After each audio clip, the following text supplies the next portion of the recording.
Hi there! In today's video, I'll show you how to manage always on display on your Samsung Galaxy Z Flip 5. Let's get started. Firstly, open settings on your phone and then scroll down until you will see this tab which is named Lock Screen and OID.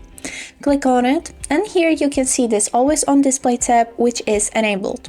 If we will click on this name, we'll be able to see more settings for this mode.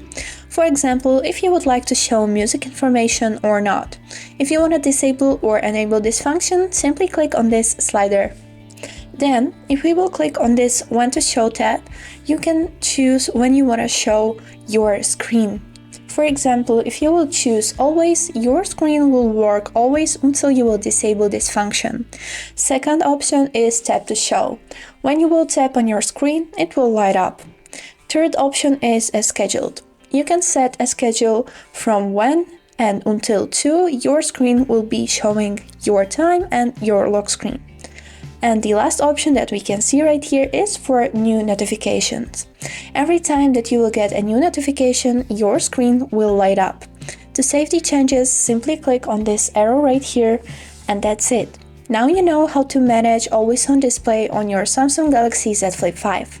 That was all for today. I hope this video was helpful for you, and thank you so much for watching.